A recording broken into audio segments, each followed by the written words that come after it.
happening. It's happening. Yeah, that's how we wanted to start, Mike. It is. Hi, everybody. Hi, everyone. It's Mike, and this is Paxton. Yet again, I'm pointing the wrong direction because I have the camera turned around. Welcome to a Mad LiberTEA Time. We have a special guest today, and he is with us, and I can't get the overlay to come off, so give me 1 second. This is not as cool as I thought it was going to be. There we Hi. go. We have a friend in today. His name is Nickolas Wildstar. Would you like to introduce yourself and tell them who you are? Like, why are you here? Who are you, Mr. Liberty? Well, again, thank you guys for having me here on the show. It's a wonderful opportunity to be heard by more people, especially those that are looking to get involved in the liberty movement. That's exactly what I am, and I am an ambassador of that in so many ways. I have been involved in community activism out here in California for over a decade now. Oh, yeah. I was inspired by Sir Liberty Movement himself, Ron Paul. I got involved in the Ron Paul campaign for president in 2018 and just got disillusioned with the two-party system after voting for Barack Obama and hearing him speak all the mouthpiece and rhetoric about ending the,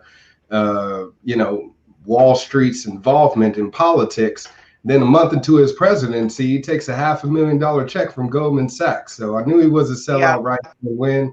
And me being a longtime voter for the Democratic Party, wanted to get away from party politics and started looking into other alternatives. And that's when I stumbled upon Dr. Ron Paul, learned more about him, the Federal Reserve, occupational wars, etc. And it just inspired me again to get involved in it myself. So I would say the first few years I was involved as an anonymous protester. I would go out and Occupy protests, wearing my Guy Fawkes mask during the Occupy Wall Street movement. They had that happening here in California, Occupy LA, Occupy San Diego. And I did my best to just go around, bounce around, get involved in as many marches and protests as possible, and had been ever since. So I've been involved in Black Lives Matter protests. I've been involved in women's rights protests, censorship of media, genetically modified foods, and of course, abuses of authority by our elected officials, especially police officers, who I myself have been a victim of police brutality. So that's one of the issues that I tend on focusing on a lot, since it again has affected me personally. So around 2014, I ran for governor of California as an independent candidate, and I ran again in 2018. I was the nominated Libertarian candidate for California governor. I also ran for mayor of Fresno. Not sure if you can see that here. Yeah. Ran for mayor of Fresno this year, 2020, and I'm running again in 2022 as a Republican. A libertarian Republican, going the Ron Paul route. So hopefully I can use the larger platform of the Republican Party to be heard by more people and propose those libertarian solutions to the many problems that are going on. I'm also a raptivist, someone that pretty much is a rap artist, but uses the art of music to motivate others about what's going on in the community and inspire some activism in them with regards to certain subjects such as police abuse, etc. So I am a rap artist named Q Ball. You can look me up on SoundCloud. Pandora, iTunes, all that good shit. Q Ball, the real, spelled like it is, the real. And my Twitter is the real Q Ball. And I'm also a very well-known First Amendment auditor. I have a YouTube channel that has over 6 million views. And the majority of those views came from me actually going into court and challenging judges on traffic tickets of all things. And just again, speaking on that, the common laws that our justice system is supposed to be, acting on as far as their authority, but we know all too well that they act outside of the law itself. They create the laws, they dictate the laws, and then they enforce the laws, those laws that they create upon us, we the people. So check out my YouTube channel, please, definitely. And I also have a podcast called The Black Side of Liberty, which I just started recently. Yeah. So doing my best again to just stay involved as much as possible and bring awareness to many of the issues that are crippling our inner cities, our communities as a whole. No matter where you live, they tend to trickle up, trickle down, and always tend to harm us in one form or another. So I am involved right now in a recall petition to get the governor out of office, Governor Gavin Newsom, who I call New Scum. He is the scum of the pod, you know, and when you talk about cleaning up the swamp shit, you got to start in your own backyard. So that's exactly what I'm doing and getting involved in a recall to get Newsom out of office. If we are successful in doing so, which I believe we will, then the people of California will have an opportunity to vote for me sooner in the special election, opposed to waiting until March 2022. So that's the rundown. How does that work, out of curiosity? Because I've been wondering about that. Well, first you got to get the petition successfully filed with the state. That does take a matter of you having an understanding of how that process goes. Thankfully, the people that have initiated this recall are very well aware of that. They were also involved in the recall of Governor Gray Davis, one of our past governors here who was recalled. And out of that election, we got Arnold Schwarzenegger, of all people. So California has been the only state, one of the only few states in the union that has successfully recalled a governor. So we're hoping to do that again this time around. And we do need to collect signatures, even just to get it on the ballot, so we can have an opportunity to vote for that recall. And the signature requirement at this time is 1.5 million signatures. Wow. So they give you a deadline, a certain amount of time for you to collect those signatures, which started early June, and the deadline is November 17th. So we had from that time to collect all of those signatures needed. We did file for an extension in the event that we are unable to get the signatures that we need. But in the meantime, we are definitely far along in that process. I believe we got over 750,000 signatures. So we're halfway there to that 1.5 million. And if indeed the recall petition is successful, then it'll be on the ballot. And then the people of California can vote to recall the governor. If that happens, then we have a special election where the governor can run for re-election, and then he's open to be replaced by any other candidates that are running against him, and that being me, one of them. I gotcha. Awesome. How many people are going to run? I'm not sure. So far, there's been about 5 or 6 declared candidates, I believe, me being one of them as well.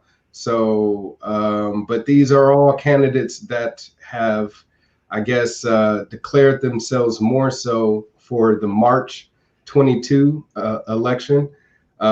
Reason being is because in California, our primary is what's most important. We have a top 2 primary, so the top 2 candidates, no matter what their party affiliation are the only candidates that proceed through to the general election in November. So let's say, for instance, the primary comes along and you get 2 Republicans or 2 Democrats that win the primary. Those will be only 2 candidates that we, the people, get to choose from come the general election. So the focus is on March, especially, please, if you're watching out there and you're in California, March 2022, March 8th, 2022, it's going to be here before you know it.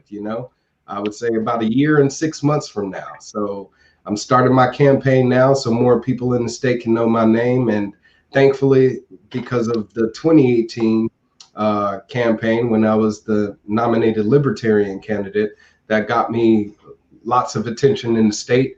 But as I said, the mainstream media, fake news, don't really want to talk about anybody other than the two candidates that they want to pop up and, you know, have fight each other, and they ignore the rest. So they're the ones paying their tickets, you know. Exactly. Yeah. And they're the ones funding their campaigns and wanting to get them in office. So that's why I'm turning to the people of the public and asking for donations, small donations, $5, $10, $20, whatever they can to help me reach the needed amount to really just do the basics, which is make sure that I have my name on the ballot, which is going to cost about $4,000. It's also going to cover me being able to have my name in the voter handbook, which is sent out to every voter in the state. And that's going to be about $1,200 or so. They charge $25 a word. So in the last run for governor, there was a guy in there that had a statement, I kid you not, it said, "Why not?" Okay. the guy got a few thousand votes just off of saying that. Nobody knew who the heck he was, but they read that voter book. And there's a great number of people in the state, voters, that do rely on that voter handbook. So it's imperative that I not only get in the voter handbook, but also, of course, have an opportunity to have my name on the ballot itself. When I ran in 2014, I was a write-in candidate. Nobody wants to write in a candidate, you know. People are lazy, and they have a knee-jerk reaction when it comes to voting. They see somebody's name on a billboard or in a commercial, then they get in the voting booth and I heard that person's name, and then they just check that name. So we want to change things here. Unfortunately, we still got to play the game the way it is. I hate that. Like, doesn't that frustrate you? Like, are you actually a libertarian, or are you an anarchist, or do you hate the titles, or? Yeah, I don't really like all of the titles, but I lean more towards the Libertarian Party and its principles because it's in alignment of what I feel like is we should have a limited government that is so small you can barely see it, that has an effect that's so minimal it doesn't really impact our lives so severely. I mean, right now, California has one of the highest costs of living in the entire state. And the reason being is because the working class is being nickeled and dimed left and right. During this pandemic, this entire time, we've had gas prices went up, one of the highest in the nation. It went up another 50 cents a few months ago. They've also increased property taxes, which supposedly is supposed to go towards paying for school, public education. But in the state of California, we have shut down our schools. So we can't even take advantage of public services that we're paying for. So the bleeding needs to stop. The economical draining of the working class. The people are leaving the state in droves. Businesses are leaving. They actually just had the governor just signed a ban on flavored tobacco products. So while I see you vaping there in the state of California, you won't be able to buy any flavored vape oil, you know? Fuck that shit. Like the reason why I vape to stop smoking is to get rid of that taste and stuff. Yeah, and then they want to tell us, oh, well, those aren't adult flavors. It's like, what is considered an adult flavor? They're not marketing these products to kids. And if a kid was to go into a smoke shop or a liquor store or wherever the hell they sell these vape oils or whatever the case may be, like, hey, you're not going to sell it to a kid. Yeah, you know, shoot. Like, I look like I'm young. I don't know if you'll believe me, but I'm 36. You do. What's that? So I'm 36. And so, like, I'll go into these stores and they look at me like, "Where's your dad?" Right. And I'm like, "Well, my father died a few years after my kid was born.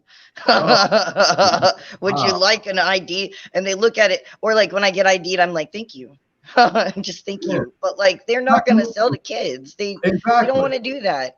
They're not out there trying to, the people in the stores are not like some super villains trying to push this shit on children like drug dealers on the corner. Exactly. But that's the way that the machine is propagandizing it, to scare people into saying, oh, this is a good thing. It's going to protect our kids. No, it's not. It's going to harm adults. Kids smoke cigarettes. If they don't have options to get flavored stuff, they're gonna smoke cigarettes. Right. And just like I said, who determines what's considered an adult flavor? You know, and as adults, we like flavors. Shit, we like hazelnut, we like cherry, we like cookies, we like flavors. You know, so nobody's Funnel going cake. to try. See, It'd be like saying the coffee market is trying to like market towards children with their hazelnut flavored Their coffee hazelnut creamers flavored and coffee gingerbread creamers. flavored. It doesn't make any sense. Right. So why? Well, they're not gonna say that caffeine is a dangerous chemical, though. They like their regulated chemicals they can tax, like caffeine and alcohol and Oh, they tax the stuff like shit out that. of nicotine, tobacco. Oh, yeah. Nicotine. Definitely. We have so many sin taxes in the state of California, it's ridiculous. I mean, whether it's vape products, wine, cigarettes, marijuana, you know, even though we're one of the country's leaders in, you know, marijuana reform and bills like SB 420, I guess, that allowed people to be able to purchase marijuana legally in the state and use it for medicinal purposes. This was before every other state in the union started to pass recreational laws. We just passed that this past year. So we're slow to change, but yet we have a lot of people in the state that are very demanding of these changes and want to exercise their freedoms, you know, without being ridiculed or ostracized because of them. But the state is slow to react to the people. That's where I want to get in, because I have heard so many voices from word on the street, and the people just want to be left alone. So as governor, that's what I'll be doing. I'll be reversing everything this governor has done, the one before him and the one before him, to minimize the impact that it has had on we the people, so we can just be left alone and do what we do best, and that's live our lives. That's keep this economy going by going out there and working and providing for ourselves instead of depending on the government for a handout, and, you know, take care of our kids, really and truly. So yeah, not just our own kids, but our communities. If we are able to take care of ourselves, we can take care of each other. Absolutely. We don't need the government to do it for us. I hate to cut you off real quick, but I'm afraid I'm going to forget this question, and it was asked to me by some of my California buddies. No, please do. Go ahead. I went to high school in SoCal, Marina High School out in Huntington Beach, and and I remember there being some issues starting before I left, but like my friends continue to talk about the housing issue there. Is there anything that you as governor can do about that? And if so, what would you do about it? Because from what I understand, the government is what's been giving people the runaround. They're bringing in things that they want and pushing housing opportunities and decently priced housing opportunities specifically out of the option plate. Yes, absolutely. I mean, all I can do is what I said, is reverse the policies and regulatory, you know, impositions that they have put on the housing industry. That way there can be more development. I've spoken with housing developers, and they said, I would love to build, you know, a community of homes. I would love to build a center for the homeless. I would love to build, you know, low income housing. But the cost for me to do that is just too high. We have license fees, and in the state of California, just for you to build, that reach tens of thousands of dollars. Why is anybody going to spend that much just on fees when they haven't put any cost into actually building the home and buying, you know, the supplies needed to actually build the house? It blows my mind that people don't understand exactly that the government that they keep voting for to fix these things are the ones that are actually like literally putting their hand down in front of it. Exactly. And they just don't understand. They just keep voting for the same group of people to fix it, and they're the ones that have been stopping it. And I mean, like, this seems to even go all the way down to City Hall, though. So, like, people can take some accountability in their homes if they start ripping these people out of their jobs. Absolutely. And you're right about it coming, boiling down just to the minimal level of city council representatives. Yeah, I ran for city council of Fullerton, and one of the things I was asked is, are you receiving money from any of the developers? Of course not, but my opponents, however, could not say that. They were getting tens of thousands of dollars, if not hundreds of thousands of dollars, or millions even, from these specific property development companies that wanted to make sure they could monopolize the market and make sure that nobody else had an opportunity to come in and build. Let's say, for instance, you live in a neighborhood and you see a plot of land that's available and you yourself would like to buy it, but you only have X amount of dollars. Well, guess what? If the conglomerate comes along and they have a politician in their pocket, they're going to be given favors, special attention over you.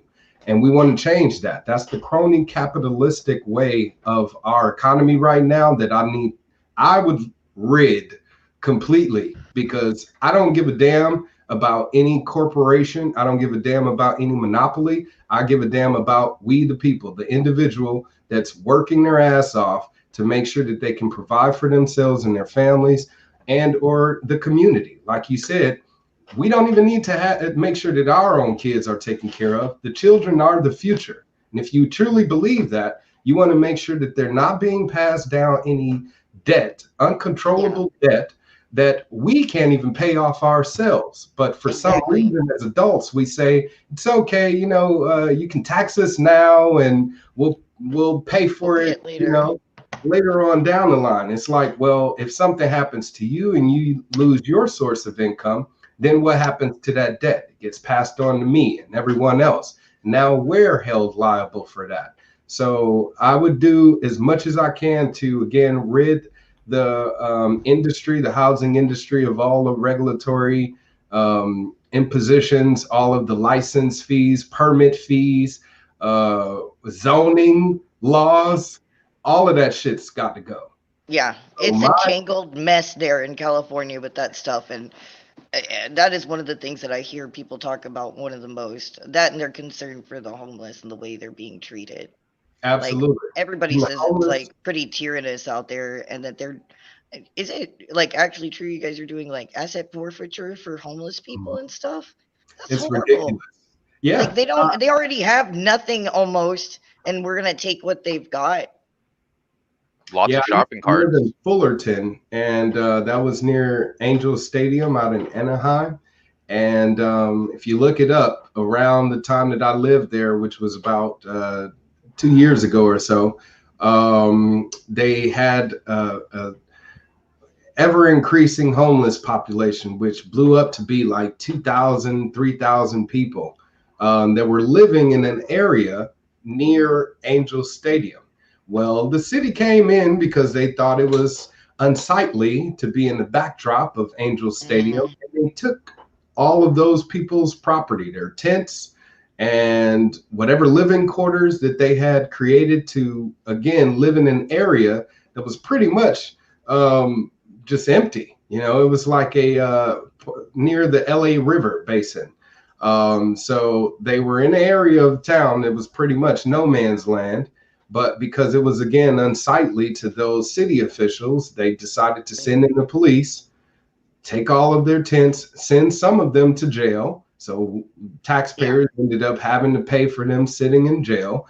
And they also gave them temporary housing and hotels in that area, which if you look it up, Gavin Newsom was paying millions of dollars to keep these homeless people in hotels. My solution, I've always been proposing it since I found out about it, is to create 3D printed homes. This technology exists homes right now. It's not a pipe dream. I fucking love that idea. Yeah, they're making those little tiny homes out of like in other countries. They're making tiny homes and stuff out of like hemp and shit. We could be doing that exactly. And with these 3D printed homes, they're self-sustainable homes that can be built in less than 24 hours and for less than $5,000 each.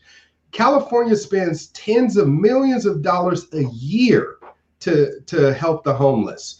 If we used a fraction of that to make sure that we built a community, let's say, start with 100, 1,000, whatever the case may be. Build a community of these 3D printed homes and allow it to be temporary housing for those people that are living on the street. I'm pretty sure they'll stay there, they'll get a job, they'll get on their feet, and they'll move on. Now that house becomes available to the next person that may be homeless and in need of, some housing. And I think we definitely could come up with a better solution than what we're doing now. And what aids to that also is that increased house, cost of living for homes.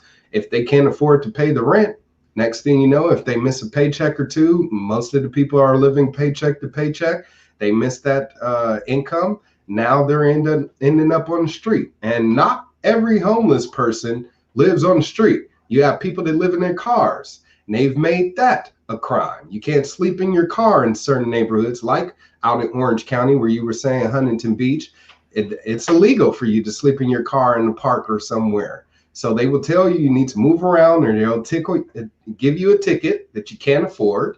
Next thing you know, if you can't pay that ticket or go to court and make an appearance to beg the court to not force you to pay that ticket, you'll have an arrest, a warrant out for your arrest. So that's the cycle that they've created, and it needs to be broken at some point. You need someone brave enough, such as myself, to take an executive seat and say enough is enough. The people have had enough, and this is how we're going to end it. I'll do so immediately once taking office. Day one, that is my pledge to we the people, to end all of these policies immediately. I mean, that kind of goes everywhere. Like, there's so many of these BS laws that exist across the entirety of the United States that are specifically targeted towards the lower income brackets, where it hurts the most. They, Right. they want to tax the poor into oblivion. They do not want you to get to that middle bracket, and it makes no sense to me. That's how we get strong economies. That's how we get a strong country. Mm-hmm. Yeah, we've talked about this a lot on the show. Yeah. What they want, the elitists, what they want is to have a working population that only has enough to make sure that they are staying employed by them, that they never have an opportunity to grow and prosper and move up in life, like you just said, which is why the majority of people that haven't left the state is because they can't afford to. Mm-hmm. The people that have packed up and left the state so far, they had the means, and people in Silicon Valley that work there can't even live there. Same thing goes for San Francisco. Same thing. Even some of the businesses are pulling out too, like Elon. Yes. And multi-million-dollar vaping companies. There's a company called Charlie's Chalk Dust. I believe they make about $1 million a year selling vape oils, and or $1 million a month. Pardon me. Yeah, and I mean, like, they don't make it easy for small businesses there either. Elon Musk, try and Joe Rogan, and Ben Shapiro are all leaving California. Roll back some of the regulations and stuff on that too. Like, I mean, especially in the marijuana industry, that's basically theft. Mm-hmm. Like, I mean, it's all theft, but this is like blatant. Large, they tax you like 3 times and shit like that. Like, I don't understand how people make a profit. And the truth is, a lot of times they don't. They just start and then lose their business because of the state. Exactly. Yeah, and like I was saying, these vape companies that are producing a certain amount of revenue for the state will now be leaving the state come January 1st once this ban on vape juice and flavored tobacco products takes place. That's also going to put all of those people that worked for those companies out of work. My wife, her father, my father-in-law, he actually had his own company, a small business selling vape juices, and he's left the state and went to Nevada. So it's muscling out all of those smaller businesses, all of those companies that employ faculties of a few hundred or more, or even just a few dozen. But again, they're the ones creating jobs. Government doesn't create jobs. People are under the false understanding or misconception that government can just come in and say, I want to create a job. No, you cannot. The private sector creates the job. So we want to make sure they have every opportunity to expand, to grow and create those jobs for those in need. And government could definitely take their hands out of their pocket, make it easier for those businesses to prosper and grow. That's exactly what I'll be doing, is creating a better, friendlier business market so they can stick around, stop taxing them so damn high. But because I'm not big time and have millions of dollars, Joe Rogan could give a fuck about me. But I bet you if I hit that dollar mark on donations, he'll have me on the show like yesterday. And if he actually heard me out, he probably want to stick around, get me elected in office, because he'd be having a better experience here as a resident in California. So is Shapiro, so is Elon Musk, so with Charlie's Chalk Dust, and my stepfather or father-in-law and everybody else, that are abandoning the state because the cost of living is just too damn high. Yeah.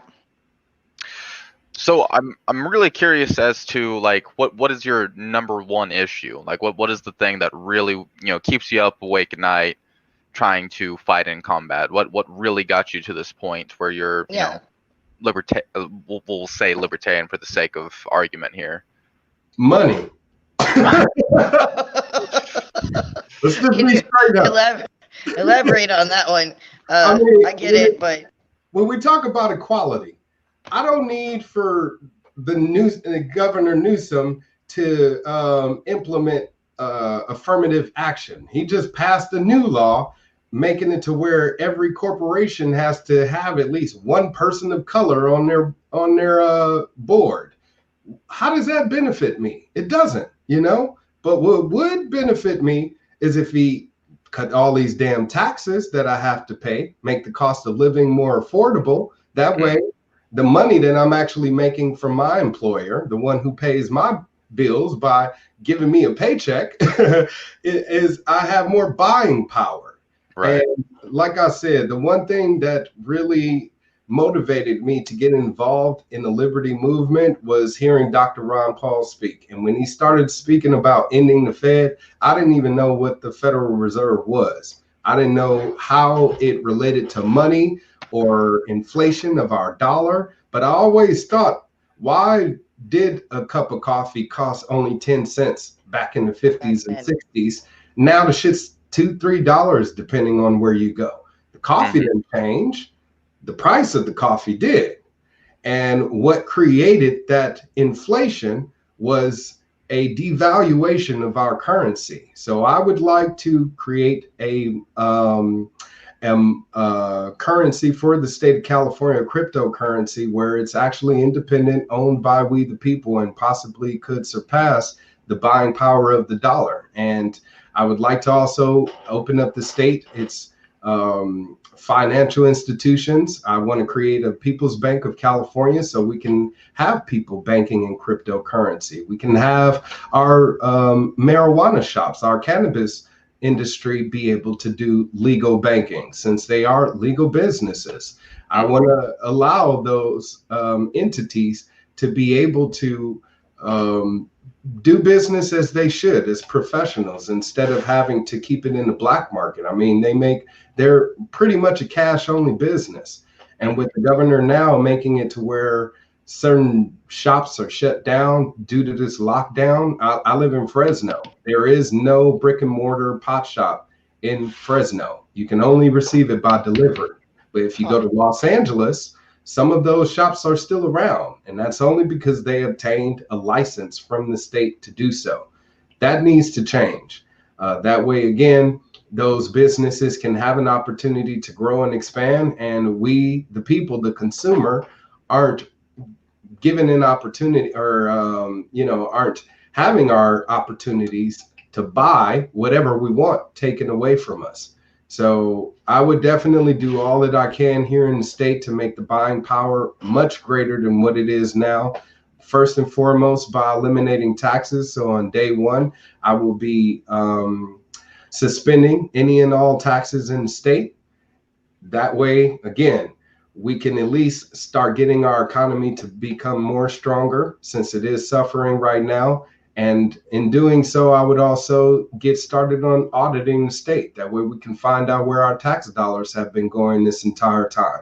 Gavin Newsom has a winery called Plumpjack Winery that received a six-figure loan. This is a taxpayer-backed loan, triple P loan, Paycheck Protection Program loan. And his company, a multi-million-dollar winery, got approved for this taxpayer-backed loan, which is forgiven. Small businesses have went out of business because they can't even get those types of loans. Why the hell did he qualify? So yes, I'll be performing a independent audit, which will be by accountants and financial advisors and economists independently outside of the state, state employees office, state auditor's office. And it will be completely transparent. People will be able to go in online, find out up-to-minute updates on what's going on, and see where their money has been going. But if we end up finding out that the majority of that money has been squandered and mismanaged, like I believe, then we'll definitely, again, keep that suspension on taxes going until we figure out what's what.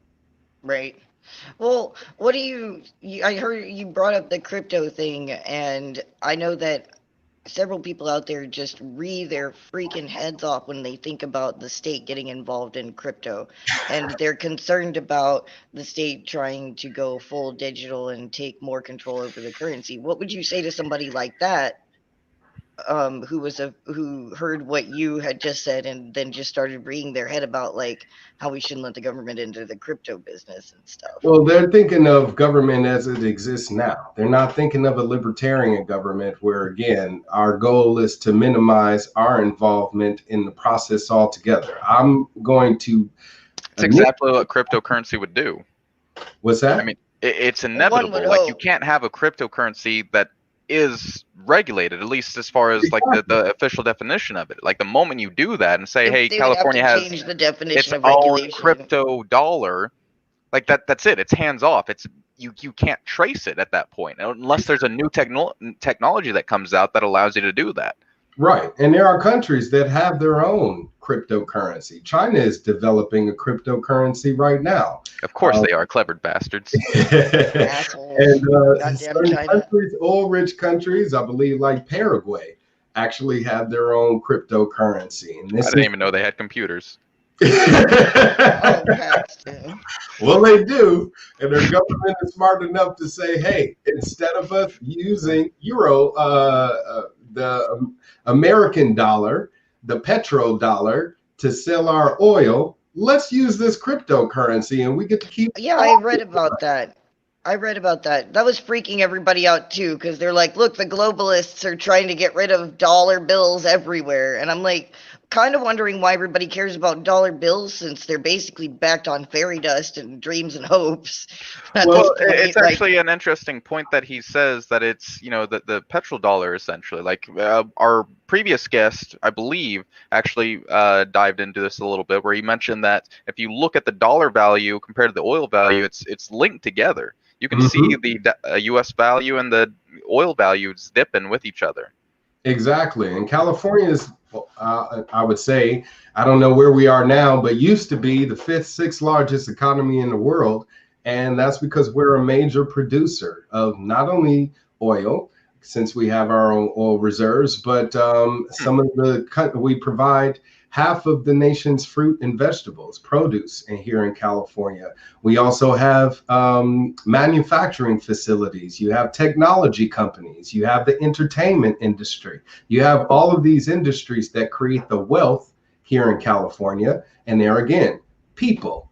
We want to allow the people of California to own the power of that cryptocurrency. That will be its only development, and its only purpose is to make sure that the people of California are able to use that to empower themselves and buy whatever they can or whatever they choose with it.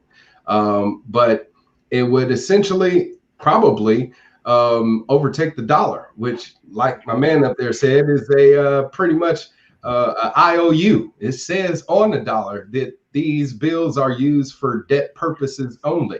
It isn't backed by gold. It isn't backed by silver. It isn't backed by anything tangible that's worth value other than you working. That's why it's called a service-based economy. You must work in order for the economy to work. We want to change that. I want to create a resource-based economy where we have an economy that's based on the resources that we have already and are utilizing to build our wealth. And that's where that Cali crypto will come into play. So I just wanted to quickly say here, that's kind of where like an appreciation for history really comes in. Like I feel like the whole like people freaking out about the value of the dollar and everything and like potentially changing it over to a cryptocurrency has to do with a lack of understanding of history. Like the way that we do banking and money now has only existed since roughly the 1600s, unless you count the Chinese. Ever since then, it's been completely different. We've had thousands of different methods of doing banking and monetary systems. Like it's normal for these things to change. The fact that it's lasted as long as it has is it's unnatural. Really, yeah, it's unnatural. It's a miracle, and it's deliberate though, all at the same time. The United States purposely did this after World War I and World War II. Both presidents literally have said that they were pumping the U.S. dollar into all the countries damaged by all these things, to make it to where it was the de facto currency of these countries, because then they would have to be reliant on the U.S. They can't, default on loans or anything like that, because this is like it's the only currency. This is the only way to do it. And yeah, even during that's why they don't like the crypto, though. Yeah, even after the Great Depression, when the American dollar supposedly went belly up, you still had people buying other products in different currencies. There were hundreds of currencies being circulated at that time. You even had the greenback that was still being circulated. Try to get a greenback now, Yeah. I make sure that I buy precious metals and I buy those notes that are actually backed by silver and gold. That way I have something of value worth more than the dollar that I have in my pocket, which pretty much is valueless. So you're right. It's a matter of us looking at history and seeing that, hey, this isn't the way that things have always existed. The Federal Reserve Act, which was signed into law around the 30s, what about then? Why was the Roaring 20s so powerful? Why was everybody so wealthy during the 20s, 10 years before the Federal Reserve Act? Well, that's because, again, you didn't have any central banking system. And that's what's happening now. The central banks want to keep the countries of the world under their authority, under their ruling authority by controlling our monetary system. So I want to get away from the Federal Reserve System, and I will do that in the state of California once I'm elected. God, wouldn't that be nice? So I'm really curious on... Well, one, I've got a couple of different, like, smaller questions, I guess. But who is your favorite president? That's a good question. Mine would have to be Madison. Okay, I'm elaborate on that. I'd love to hear about that. Well, I know don't get that one much. Every president pretty much has been blamed for their faults, and yeah, Thomas Jefferson and George Washington had slaves, and these are men that had faults, had ways, and wanted to see a better way for the next generation. And Madison did everything that he can to kill the central banking system. So much so to where he did, and on his deathbed, they said, "What are your last words?" And he said, "I killed the banks." Yeah, isn't that actually on his tombstone? Yes, exactly. That's actually on his tombstone, yeah. That's why I'm a big fan of like Andrew Jackson and stuff like that. Like a lot of people associate him with the dictatorial powers, and don't get me wrong, he definitely had like a little bit of a dictator complex. Like he reminds me of a little trigger happy too. Yeah, he reminds me of like an old school Donald Trump. Like as far as his personality and readings go and stuff like that. But he was super anti-central bank system. That was his entire time as president, was just fighting that central bank. Exactly. Personally speaking, my favorite president is Calvin Coolidge because he did jack shit. He did and nothing. I love that man. He is like I really think we need to do more research on him because I swear to God that man was a libertarian before libertarians were a thing. There's so many things where he's just like, I just need to leave things alone and it'll fix itself. Exactly. Thank you. Thank you. What are you gonna do? And he's like, I'm gonna touch nothing. I think I'm gonna do, this puzzle over here. It's fine. It's cool. Right. I'm not sure who the president was during the 20s, but that's what happened after World War I. We had a Great Depression. It was called the Forgotten Depression, and we were able to bounce back in a year. And the reason why we did was because government cut all taxes. They cut all fees, regulatory fees and licenses and all of that shit. And they let people work, do what they do best, generate the wealth of this country. Just to point out, Calvin Coolidge was 23 to 29. All right. Libertarian does work. Yeah. Said I do it. Shit, I'm gonna cut these taxes, let y'all get back to work, and smoke this blunt. Hell yeah. Oh my God. Okay, here's a big one. Since like y'all are on fire all the time, what would, as governor, you do about that? Any would you surely you wouldn't just leave that alone? Because no. I drove through there. I drove through there when there was a fire, and there was like fires from top to bottom basically, and we were basically driving in front of the fire. And I remember looking at all of the forest lands and everything and being really confused because like it's been a while since I've been there, and I didn't spend a lot of time in Northern California or anything like that, so I hadn't really paid much attention to it. But that place is messy.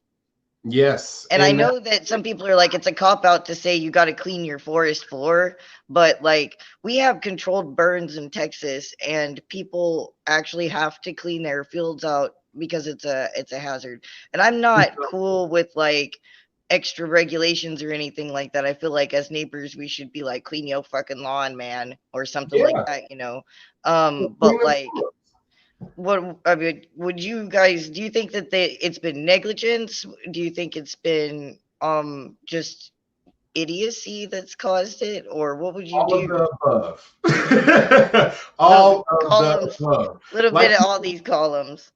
Yeah, I mean, like you just said, you guys do control burns in Texas. Why are we doing that out here in California? That's because we got a governor that's pretending to be an environmentalist and care about the environment. He could care less, and that's why these fires have happened. Yeah, all these forest fires are way worse for the environment than it would be to burn some selected squares of land and shit like that to avoid fires. Yeah.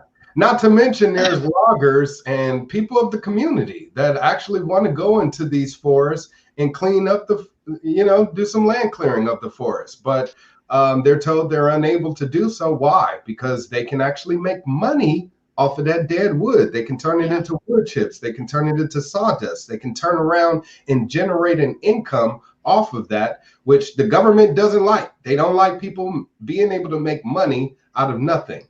So instead of allowing this land clearing like Native Americans have done for so long in this country, Indian tribes, we could get back to those type of traditions. I also would be banning companies like PG&E, which just been found to be responsible for the Zog fire, and I also have SoCal Edison, who is responsible for the Bobcat fire. These are fires that have burned tens of thousands of acres out here in the state of California. PG&E in particular was found guilty of manslaughter here in the state, but yet they're still in operation. There has been no criminal charges. They got a fine, a slap on the wrist, and they're back in business and having equipment explode and malfunction, which is causing these fires as well. But yet you have a governor that turned around on TV and blamed it all on climate control. Climate change. Yeah. Yes, exactly. And or climate change. And the reason being is because he wants to tax us more for emissions, which is why he imposed a ban on gas-powered vehicles in the state by 2035. You'll only be able to buy electric vehicles and sell electric vehicles in the state of California, which isn't reliable either, because we have rolling blackouts. We don't even Yeah, have. that's what I was about to say. I was like, you guys don't even have enough power to fucking provide for your homes. How are you going to provide for all these extra cars? And also, like, we're still producing large amounts of freaking power from coal and oil, and then that's horrible for the environment. And they want to fucking use that to make the electricity to run their fucking cars. It's like fucking paper straws in plastic containers instead of plastic straws in paper containers. Like, what is fucking... I have to ask you, because me and Paxton are really big on the environment and stuff like that. What do you think about it? Oh, wait, here you go. Before that, I just want to chime in because I want to remind everybody of this every single time. It's so much worse than that. Like the things that we're currently experiencing is the environmental damage almost 20 years back. We're not experiencing the current environmental damages of the 90s, the 2010s stuff. Shit, is the 90s are almost 30 years back? Oh my God. Yeah. Yeah, Jesus Christ, I'm getting old. Talking about it. I don't want to hear that. Ozone layer, and they told us to stop using aerosol sprays, and at first we were told that we were going to have a cooling period, and the world was going to freeze over. Now it's too hot. Now it's global warming. But the whole deal with that is, and this is probably the number one thing I love about the Libertarian Party as a collective whole, at least the vast majority. They seem to agree that nuclear energy is the solution for everything. The problem with that, while I agree nuclear energy is definitely the solution, it was the solution 20 years ago. Like we're at a point to where at this point the only thing we can do is damage control, and that's what I really want to start stressing to each other, to people, is that there is no amount of wind turbines or solar panels that will fix the fucking messes that we're going to do. You can do that. They come with their own problems still because we haven't perfected them. There is that. But even if we started building nuclear powers today, we're still going to be facing the next 20 years. Like, imagine the 2000s, whenever we really weren't like, this is before like Al Gore was really a fucking big thing and on South Park. This is a time where like China was becoming a superpower, Russia's economy was becoming a superpower, Africa's starting to modernize, South America's starting to modernize. Everywhere is super greenhouse gas emissions. And we've yet to really face the consequences of that. Nuclear energy is great, and we need to do it like tomorrow. If we started doing it today, there's a small chance that we'll survive as a species. That's the fucking thing. I mean, I think we'll survive just because humans tend to be very adaptive. We're very adaptive, and we're very we're like cockroaches. We're able to find the worst situations and make the best. You only wish we'd go away. Exactly. We're a plague. With nuclear power, it's still using ancient technology. I'm a futuristic type of person. I looked into thorium. Thorium. We can do a thorium plant, you know? Yeah, like what is it that they're using where they put the posts down in the ground and they're using the heat from the earth to create energy, or thermal something. That just sounds like giant alien. I don't know what it's called, but it's really, it looks futuristic to me, and I want to learn more about it. It seems really interesting. There's plenty of things we can do, but it's the whole thing is the alarm bells on environmental damage is like way late. The things that they're trying to do is not severe and radical enough to really reverse anything. If anything, it's going to cause more problems later down the line. And if we do end up surviving that type of situation where it's just, hurricanes and tornadoes every single state, it's going to. We're basically, what I'm getting at is that we're going to survive by the very skin of our teeth in this situation. We fucked up the environment so severely. It's going to get much, much worse in the next 20 years, I believe. So what I was going to ask about this is, how do you feel? What do you think? Do you think global warming? Do you think that this is crazy? Do you think that they're overreacting? Do you think that there's no problem? What do you think about all this? And what do you think that we should be doing in the future with our environmental issues? Well, I definitely think it's an overreaction, and that's more so to impose restrictions on our freedoms, especially to impose more taxes as well because of that. I mean, emissions out here in California being taxed more because of that. You have carbon taxes. They're finding more ways to tax us based on pollutants. Now, China a country where, you know, it's so thick and smog you can barely see your hand in front of your face. I understand why you would want to impose some restrictions on pollutions there. But here in the state of California right now, the air is actually much more cleaner than it used to be about 10, 20 years ago. So as far as our environment being cleansed, there's better ways that we can do it. We just have to be more responsible. And I think it takes a leader that are a certain amount of leaders to go out there and speak openly about ways that we, the people, can change our impact on our environment. I hate people that litter. I kid you not. I hate it with a passion. Me too. I like to go clean up trash, to be honest. What the fuck are you doing? Just driving down the street and you throw out some chips or soda, or, you know, it makes me want to slap somebody. I'm not gonna lie.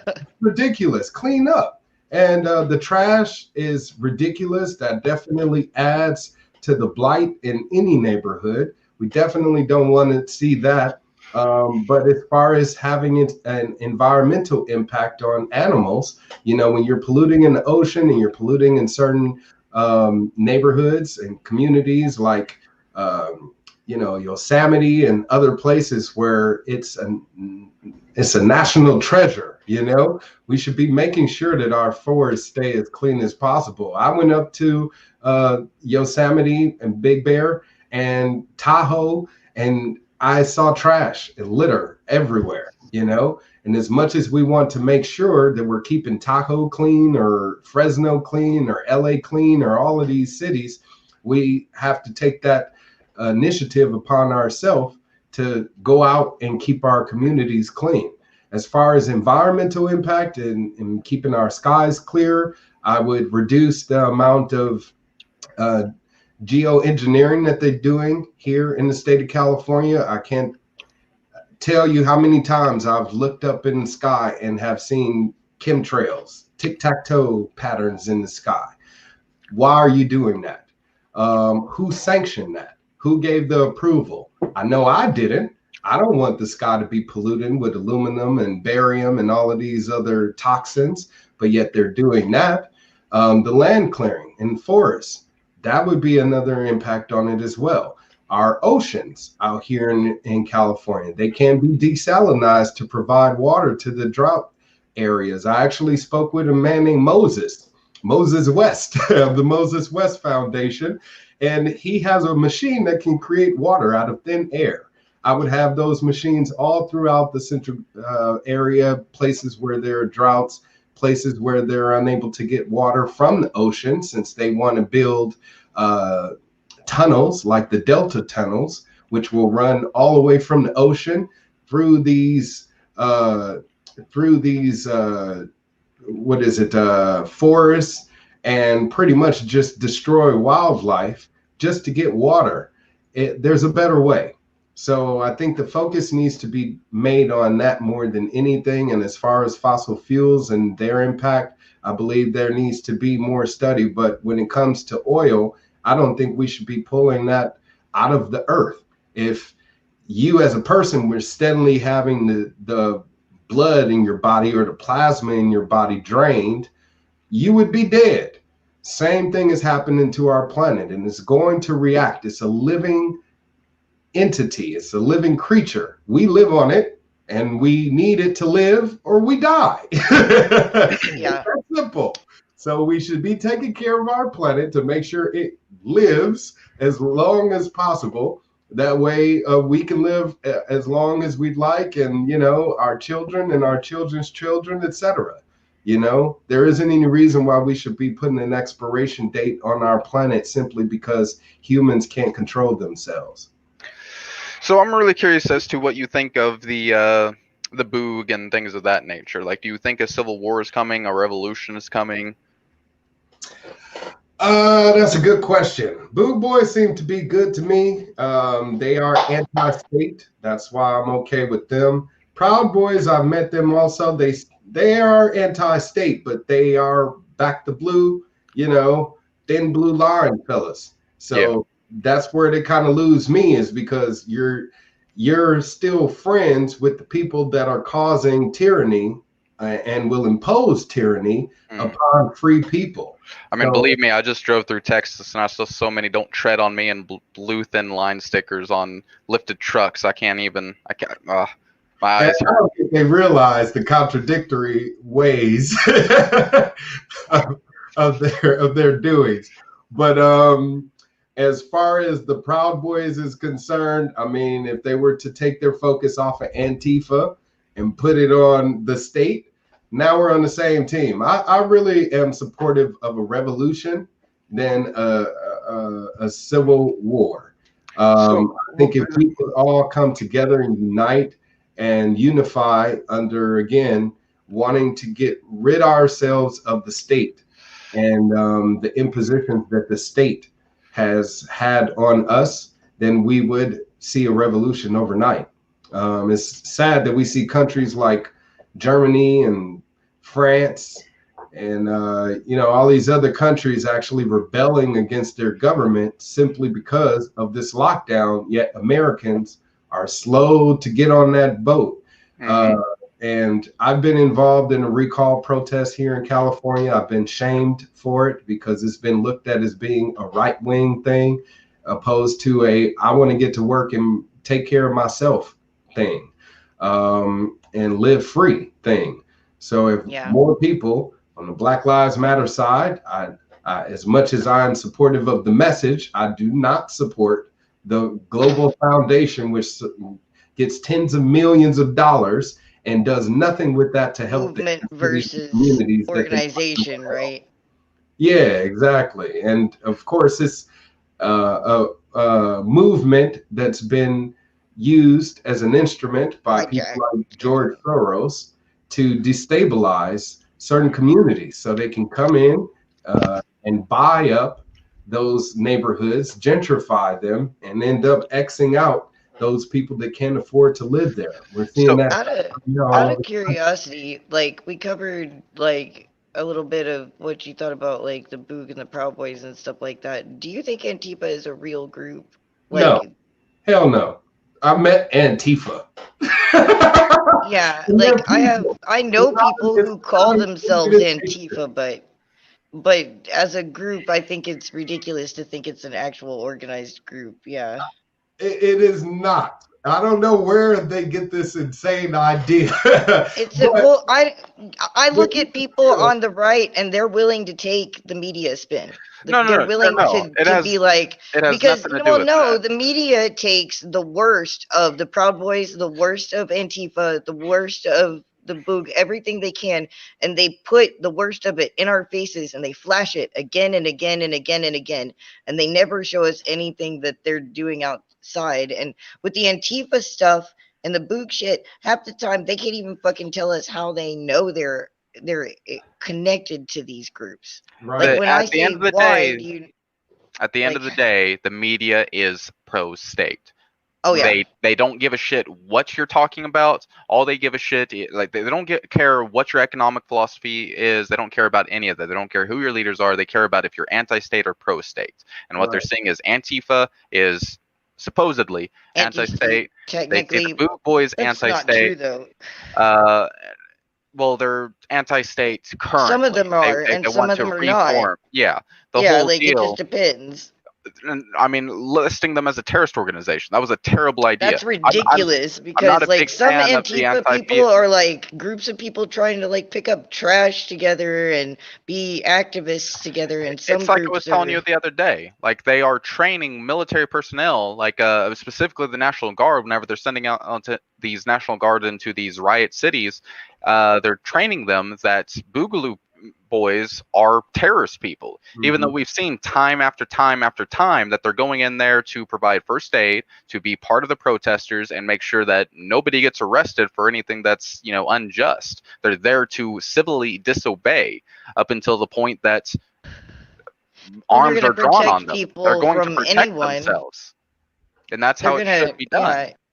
It's sad for me that a lot of people are disillusioned by what the media says, and you're right, they are pretty much sensationalizing these situations to pit us against each other. Antifa, means anti-fascist, a fascist. So if you aren't anti-fascist, what are you? You're a fascist, you know? I mean, even if people say it only means like aggressively anti-fascist, well, I mean, I'm aggressively anti-fascist. Hi. Right.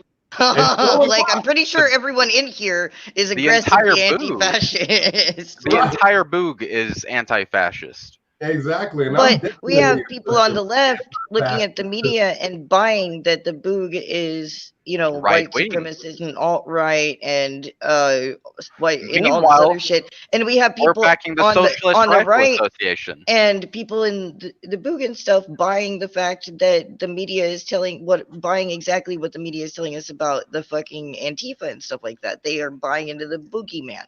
Right. And like what I realize is like a lot of times we're all like, I go to all these different protests. I go to anti-police brutality shit. I go to anti-masker shit. I go to all these things. And I realize that these people, they're all protesting gross overreach by the state.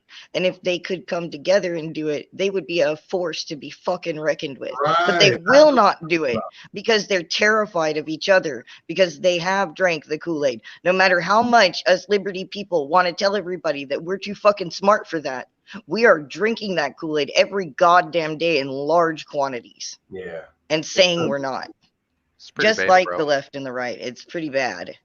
You're right. I mean, I hate to be that way, but I'm with you. I've been out there and I've joined in pretty much every faction of a protest and have done my best to kind of marry the groups. And I've been shamed for it. I've been called names. I've been assaulted verbally, all sorts of things, even physically. Oh, yeah. So it's sad that we can't come to the table to say, this is where I agree, this is where I agree, this is where I agree, and it all points at the state, then, you know, that's really what's going to keep us divided and separated. But until we come to that realization, and like you said, even those involved in the liberty movement, if you're still feeding into that narrative, that controlled narrative by the establishment, then you aren't helping the movement. You are helping we the people at all. You're setting us back. I've met libertarians that are voting for Trump. Yeah, that just kills me. I don't know what to even say about that. I'm like, are you nuts? There are ANCAPs out there that are going to vote for Trump. Oh my God. I can't even understand why they're voting to begin with, first off. Second off, like, they're voting for fucking Trump. Are you insane? Yeah. And their answers come back like Kool-Aid answers, even though they're ANCAPs, you know? Yeah. And they're brave. Like, and the ANCOMs will say that, like, I have friends who are ANCOMs too. Like, the real ones that are like, I'm anti-force, I'm not going to force you to do anything. I'm not, you know, but like, they believe that there should be a stateless. But anyways, like, I'm not going to get into ANCOMs, but like, they themselves, they do it too. It's exactly the same on both sides. And like, just to build on that, we had just the other night, we had a quote unquote ANCOM that was on our show. I don't like 98% of what they have to say. Ambiguously, I don't give a shit. As far as I'm concerned, he's a goddamn communist. But the one thing we do agree on is that he's anti-state, and that's really the only thing I give a shit about this point. We can take care of the corruption. You walk in the room and go, "All cops are bastards," and the whole table went, "Yes." Yes. And once we get rid of the status quo, what we currently have, then we can have an argument about economics. But until then, I don't give a shit. Right now, it's irrelevant. It's irrelevant, and it never will be while we're continuing to fight each other. And to be honest, if we are all anti-state and not about controlling each other, once we get rid of those who wish to control us, what will there be to be arguing about? Exactly. Nothing. Because we'll leave each other the fuck alone. And that's where we want to get. And that's what I'm proposing to do once I'm elected, is just to get us back on the straight and narrow, get rid of all the separatist type of vices and policies that have been put in place by the establishment. And they need to go. And I believe once they're plucked out of our society, we'll see we have much more in common than we think. We need to get back to the basics of who we are as human beings. We should be loving and caring for each other. We are social beings. So for us to be told to stay away from each other, to socially distance ourselves, to wear muzzles, and masks in order to prevent us from being seen. I feel stupid sometimes wearing a mask, and I see a kid and I smile. And I'm like, I'm smiling and nobody can see me, So it's like, but just that simple gesture goes a long way. And I don't think people are really locking us away from a lot of shit we don't. Yeah, they're taking away extra bits of humanity from each other, and I don't think people notice that. It's a subtle thing. Well, they want to make us all subservient to becoming virtual, interacting and engaging with each other virtually. Sit behind your computers, sit behind your TV screens, stay at home. That's where you're going to be living from now on. And the more we get conditioned to that type of life as adults, our kids are going to see that.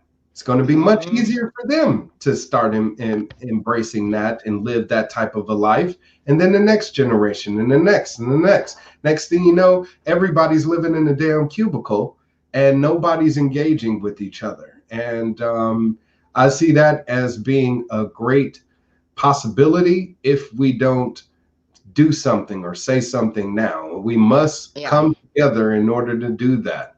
I can only do so much on my own. At times I feel like a lone wolf, because as much as I'm bellowing out about all of these things and I have so many people in agreement, I'm like, okay, so now let's do the first part of activism. Act. Whoa. Let's not get too extreme. Right. Oh, wait, you want people to do things? What? Right. Oh, no. I just wanted to. We just got reported. This guy's fucking telling people to act on things. This video may get banned also. I just recently did an interview that was banned from YouTube. My first video. And I think that's because I was telling people in the interview, this damn coronavirus hoax, this pandemic panic is a farce. It has a 99% survival rate.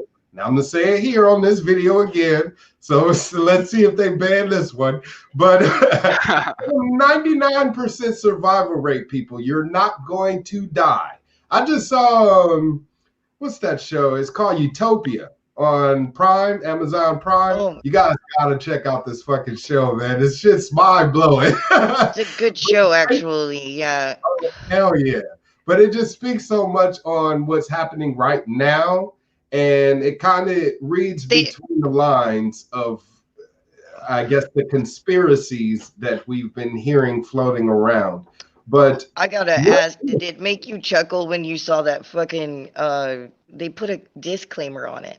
Yes, absolutely. Yeah. This disclaimer is like, this is not about a real pandemic. This is about a fake pandemic. Please don't make any connections. We promise. No. And I was just like, zombie apocalypse outside, and we were watching The Walking Dead. Oh God! No way it has to do with the zombies outside your door. Just focus on this. It's all for entertainment. Don't look at the man behind the curtain. Yeah, but I mean, what makes people think that our government would not want to sterilize us as human beings and, kickstart this depopulation agenda to stabilize, and have stable economies, stable communities, and whatever the case may be. It's sickening and it's sad. ICE right now. You can look it up, people out there. They have been performing hysterectomies on immigrants. These supposedly illegal immigrants that are in detention centers. They are performing hysterectomies on these women. And these are not given consent for this shit either. Exactly. This is not consensual.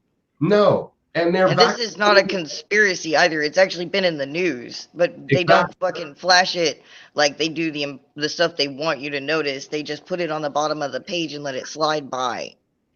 Right, precisely. And it's sad that, again, people aren't paying attention to these subtleties that are facts in our news today, but you know, when it comes to entertainment, it goes over their heads. But if you connect the dots, see what's really going on, we have a lot to be angry about as citizens. We have a lot to be motivated to go out there and fight against this system. It does not like us. It does not care about us. And at some point, they're going to see us as being non-essential. I want to know, this is, you know, perhaps an extreme question, but I'm kind of just, what hill are you willing to die on? Where do you draw your line? Like, what do you have a police officer? What do you have a police officer engage you on where you're willing to put up a fight on it? Physically harming me. At that, that's good. I love that. It's good. You put your hands on me, which they have before. I can take it, but you go to fuck around and try to kill me. Fuck around and find out, right? Yeah, exactly. Fuck around and find out. I don't give a damn if I got cuffs on or whatever the case may be. We about to go for, go for the gold. And if I'm put in a life or death situation with a police officer, it's going to be them. Oh my God, I love that so home much. To my son. Oh my God, have you talked to Maj Toure yet? Nope, me and Maj don't fuck around like that. Oh man, we gotta get you two hooked up together. I love that so much. You basically just quoted the man. You did. I'll tell you this: it's a lot of people that's involved in this liberty movement for the wrong things, and unfortunately, as well intentioned as they may seem, if you look behind them, look beyond the veil, you'll see more. And I met Maj in person wearing this shirt right here. You can look it up on my YouTube channel. I got pictures with the man, etc. I met him when he came out here in California.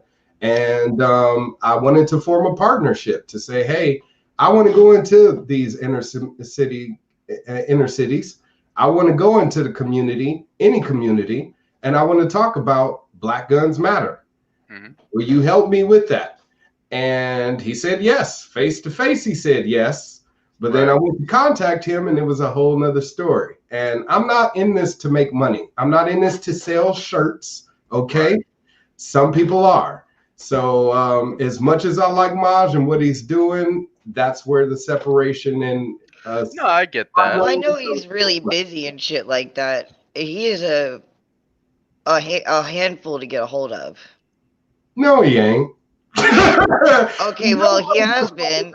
To me, if you can, I get what you're saying. Your number, I can call you. Then you're not hard to get in touch with.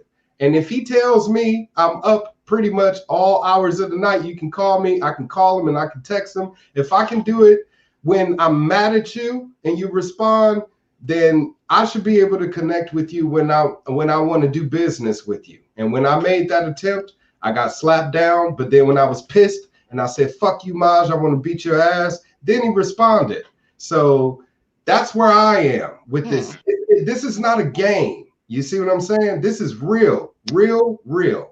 And I'm not in this to make money. I'm not in this to be famous. I'm not in this to be on Fox News and CNN and all of this shit. I'm not in this just to do this, okay? Yeah. You get one more chance for me to elect me governor, and then fuck you, I'm up out of here. Because like I said, I got to make sure that my family is taken care of. I got to make sure that I'm still living so my son, 10 years from now, is able to pick up where I left off. I'm not going to spend another 10, 20 years running for office unsuccessfully.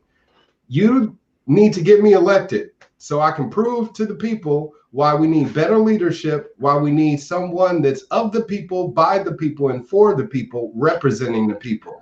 So explain that to me. Why do you think it is that people are voting for these fucking people that are lawyers and shit like that rather than one of their own? I mean, you're someone that's lived in California for so fucking long. I mean, you seem like a person. When you talk to these governors and shit, they don't seem like people. They seem like they're reading off a script to you, that they're reading their campaign slogans to you. They are. They're disillusioned. The majority of people are disillusioned. And for some reason, they have it warped in their head that they should be idolizing these people. They would rather vote for somebody that they never met before, opposed to me, where I'm out there on the streets, boots on the ground, face-to-face kind of guy. Shake my hand, I'll shake yours, I'll hug you if you want, if you'll allow me to. And they'll turn around and they'll vote for a guy that they've seen on TV that seems like that they're more inclined to be put in that position opposed to a regular person. I've been told that before, that you seem too regular to win. To win. Yeah, you're just too much of a average person to where. Well, that's such a cop-out, though, because so many people voted for Trump because they thought he wasn't a politician. No, but Trump has superstar status. He was the and a millionaire. Yeah, and a fake millionaire. He pretended millionaire. You know, if I'm able to borrow $100 million, that don't make me a millionaire. That just makes me someone privileged enough to obtain that amount of debt and use it for my own personal gain. That's what Trump has done. He's not rich. He's a image of richness. And that's what people bought into, was that image that he's a successful businessman, not knowing that his casinos went bankrupt to the tune of billions of dollars. Just not paying attention to that, not paying attention to him being a shitty business manager to where people left his company and sued him because of it. His schools went defunct. His state company went defunct. He had all of these business ventures that pretty much went nowhere, but because he was a person of privilege and someone that was put in a position to make it seem like we should be supportive of him. He's established, he's credible, then we should be supportive of them. I saw right through him when he ran for president the first time and lost. So it's unfortunate that, again, people would rather support the people that they see that are propped up on a higher pedestal opposed to the one that they see right face to face. Well, see, I mean, that's kind of where we stand. I mean, I don't necessarily know exactly, you know, like you said, you don't necessarily attribute yourself to labels and stuff, but where Mike and I stand, like, we're straight up anarchists. Like, I don't believe in voting because I don't think people will vote for the proper thing. I think they're so brainwashed, they're going to keep voting for the people on the pedestals. I don't think there's a way of voting ourselves out of the shitty situation that we're currently in. I think the Boog is the best. I think the Boog is the only thing that we possibly have. I think the only thing we can do at this point, I think a civil war is inevitable, and I think the only thing we can do is change that civil war into a revolution. Yeah, but how do we turn that civil war into a revolutionary war sooner than later? I don't want to go. We have to break the narrative and bring the people together. No, 100% agree with you. I don't want my kids fighting this fucking war. If anyone has to die, I want to fucking die on this shit. This is my hill to die on. This is Mike's hill to die on. This is your hill to die on, as far as I'm concerned. I don't want my kids to fucking worry about this. I want my kids to live in fucking freedom and not have to worry about the goddamn sales tax rate. Exactly. How we do that, at least in my mind, and I think we're doing that right here and in previous shows, is we get other people of other ideologies and show them what the Boog is, what Antifa is. We have to put the faces to it. Whenever we can take the small groups and mix them with other small groups of the different ideologies and everything, and show them that at the end of the day, the economics don't matter. What matters is that we both say fuck the police, fuck the state, fuck the governors, fuck the taxes. As long as we can agree on that, then we can fight shoulder to shoulder in the goddamn trenches against the bootlicking motherfuckers that are going to come after us. Yeah, we have a friend, Jay. He has this little thing that he says about the train to liberty. Like, we're all on the train to liberty, and we're all going to get off at different places, but we are a long way off from any of us getting off that train right now. Even even the dim socks can't get off that fucking train right now. And some people out there, when I tell them about it, go, "Well, we haven't even left the station yet, motherfucker." Yeah. And I'm like, yeah, well, if we don't leave the station soon, we're not gonna.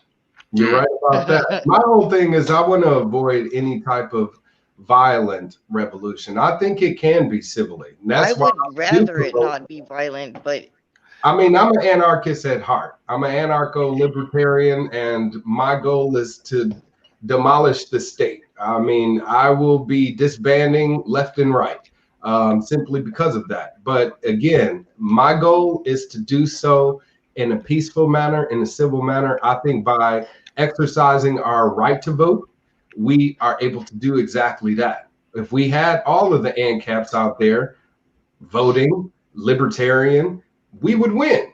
If we had all of the people that don't want to vote, don't think that voting is worth it, vote libertarian, we would win.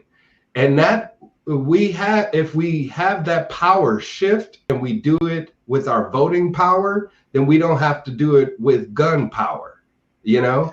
well, I would like that. I would like to see that be a reality, which is why I'm running for office and why I encourage every other person that wants to pretty much overthrow government to run for office. yeah, and do it really fast, because if we don't get a hold of this, I don't think there's gonna be a choice. I mean, Because they want us to fight. Our government is and their media cronies, they're lining us up and preparing us to fight each other. And we need to stop that. Now, when it comes to last choice, last resort, yeah, absolutely. Then we definitely should be taking that into accordance and making sure that we are doing everything in our power to protect ourselves and each other from these threats, whether they be foreign or domestic.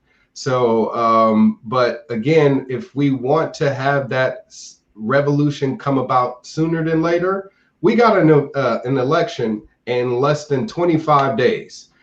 If we get everybody to vote libertarian, we would have a shift in that power. Fuck Biden, fuck Trump. Now we got somebody else in there that's completely different. Let's see what they can do to change the system that exists. And if they fail at doing so, then we hold them accountable. I mean, that's where we kind of disagree. And that's kind of what I love about this is if you were any other party, you would be screaming and trying to, death threats to my mother right now. But I mean, that's where we disagree. I think we're too far gone for that. I love Joe. I really do. I like Joe and I like Spike. I don't think they can do shit. But I don't think it's going to do anything. They're not on the debates because the whole deal is that there is a two-party system. They're in charge of how all the voting gets done because why the fuck not? And so they're not allowed to be even on the fucking debate stage. Even when Trump says no, Joe Jorgensen's practically on her fucking knees over here trying to get in a debate with Joe Biden for whatever fucking terms possible just so she can have some TV coverage. It's not going to happen because they know, and they saw this with Ron Paul, and this is kind of where you and I connect on that because I too connected with Ron Paul back in 2008. When they had Ron Paul on, that's the biggest libertarian movement that we've ever fucking had. Mm-hmm. Because he was actually able to get on there on national fucking television and show them, like, here's the fucking evils, and this is the common sense shit. Rather than sending our soldiers over here and dying for bullshit reasons, let's bring them home if you're so pro-war. Rather than having the fucking drug wars, let's stop that shit and let adults be adults. How does that sound? And the fucking media did not like that shit. And that's exactly what they're showing to Joe Jorgensen. That's why Mike and I fucking started all this shit joining the Libertarian Party. That was like one of our first videos, was joining the Libertarian Party to get Nick Sarwark out of the fucking chair because we hated that motherfucker. And now I've invited him to come on this show and sit down with us now because I feel like we should be grown-ups and have a discussion. We've had such a steep decline into anti-statism since that moment because we've worked directly with the Libertarian Party on local levels. Mike is an elected member. That's one of the things I wanted to ask you is, like, how much help have you had in pushback and stuff like that from the LP itself? Because, like, they focus too heavily on the national and they neglect the people who have the chance to actually take hold of it by the chair legs. And that's what I was getting at. Is that they focus on the national level. That's what I thought. See, like, I hate to be an asshole because I love the libertarians. I absolutely adore you guys. I love the LP. Like, it is the weirdest thing because like I really care about my local area, and I absolutely love my county. Wow, you guys in Pulaski, but like I That's just hate because the they're armed. You party. don't want to talk I shit am about them. so angry. No, I love you, Joe. Joe, I love you. No homo. I mean, maybe a little bit. I can't wait till he sees that. I see your Anyways, hair. like You're just a little bit of homo. just a little bit of homo, just a little bit. If you didn't look so much like a damn Viking. Anyways, That's hot. Fuck, I'm not even that straight. What do you mean? I like Pulaski and my home and my county, and I love my state and everything, but I also hate the party so much because it can be so demoralizing trying to get people to do things or trying to get the party to help, like with the campaigns. Now here, like our party is working. It's like there is a handful of people in our party, like a group of people in our party that are working their ass off to help Ricky get in Senate here against Tom Cotton. Right. And that's really cool. And they've got the hype about the national campaign, obviously, here. But like, But what is the National Party doing to help him get elected? Are they doing anything to help him get more exposure? Are they helping him get the donations that he needs to actually compete? No, they didn't do that. I don't know for sure, but I don't think so. Like, I'm going to try and get him on here, and you know I'm going to ask him. You know I'm going to ask. Joe Jorgensen, they don't give a damn about any state candidates, whether it's on the local level or at the state level. They don't really care. I mean, he's in a high-profile race. They're not supporting him at all. And I myself, I ran for governor of California and was not showcased by the National Libertarian Party at all. The only time that they ever said anything about me was when I won the nomination. And the reason why they brought that up was because the state party chose to change their rules and for the first time in history nominate two candidates for governor of California. You want to know why? Why? I'll let you guys guess before I drop it. No? I can't imagine why. Because the person I was running against for the Libertarian Party endorsement was white. Oh, fuck. I knew that's exactly what it was. That's what I was afraid of. I didn't want you to say it. I don't even think like that, so I didn't hit my head, but like, holy shit, that's fucking... So for the first time in California Libertarian Party history ever, they nominated two candidates simply because they could not all back the black guy. People fucking wonder why people think the Libertarian Party's fucking racist. Jesus Christ Almighty! I did get a what is it called? A nomination from the endorsement or a nomination from the Libertarian Party that was unanimous, opposed to the other guy was split. But even still, they made motions on the floor during the nomination to endorse us both. And they passed that. And then both of us got endorsed by the Libertarian Party. So when it came to Libertarian party members, and registered Libertarians in the state, they turned to the state party to say, well, who should we vote for? And they said, well, we have two candidates for you to vote for. Pick and choose the one that you like. And of course, that fractured the party by splitting up the vote between me and the other guy, opposed to making sure that I got all of those votes. And they didn't do much in their power to help me as a candidate. As far as the people involved, actual members of the party, they did wonderful things. So I had people that were made donations. Yeah, the individuals are amazing. Yes, absolutely. But the party itself is not structured. It's not organized. And do you think that's a chair problem, or do you think that's just ingrained into the Libertarian Party? A little bit of A, a little bit of B. If I was the new chair, I would want things to happen immediately, opposed to where there's people on the board that would probably drag their feet. Fuck an XCOM meeting. Right? Fuck an XCOM meeting. Holy shit. Can y'all stop voting for shit all the goddamn time? Like, It's okay to make a goddamn decision without having to fucking have a goddamn, a seance about it. Fuck you guys. Make a goddamn decision. I feel like they market themselves as quote something different, but they emulate the other parties too much. They do, and that's the thing. They're too busy trying to fit into that But same. we don't have the money to emulate the other parties either, so it just looks sad. It does, very much so, especially when, again, we're supposed to be the active group of people going out there and saying that we need to come together, everybody, and get rid of our tyrannical government. Case in point, with this recall that we're pushing here in the state of California to get Newsom out of office. Now, the California Libertarian Party backed the recall.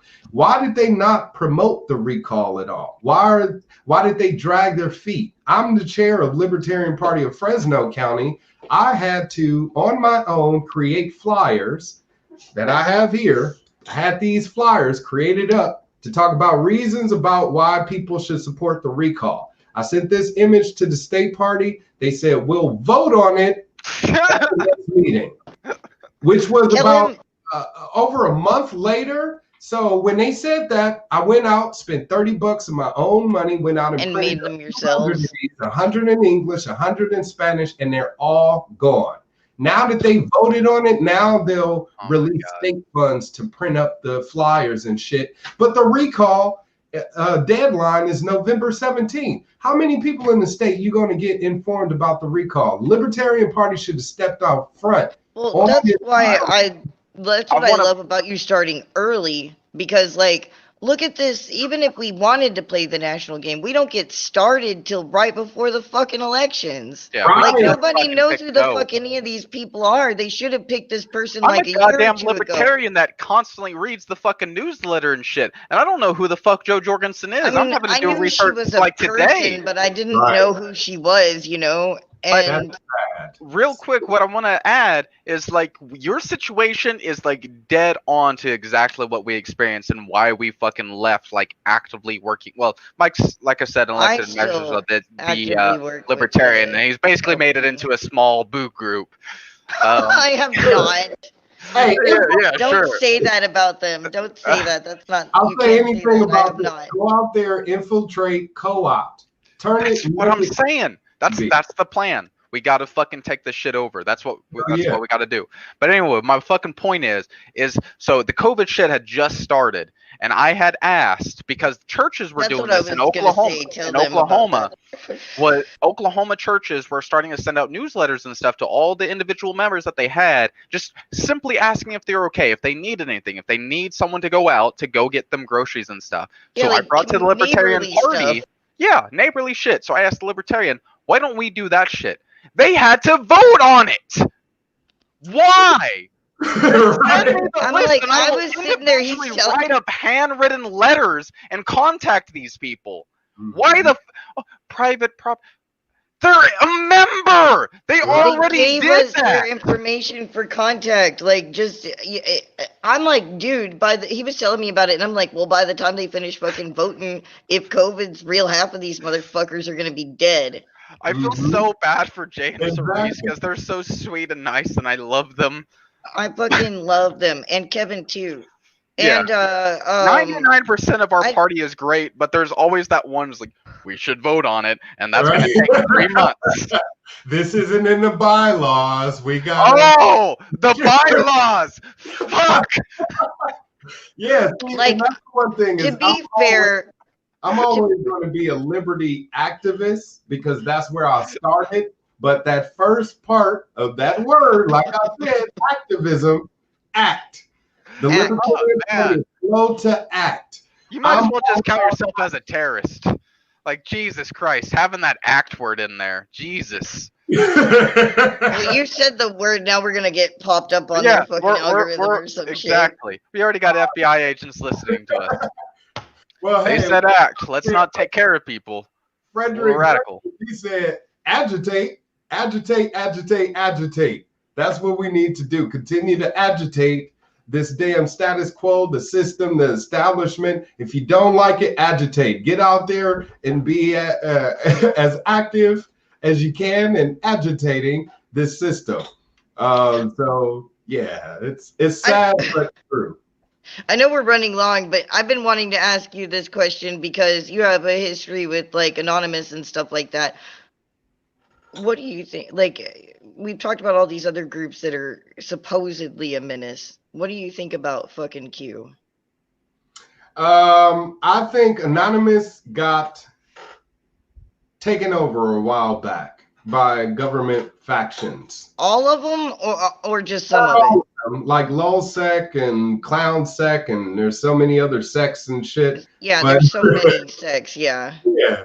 But as far as Anonymous as a whole, that's why we've seen activity slow down tremendously, is because they're not the hybrid group that they used to be. They're no longer the hive.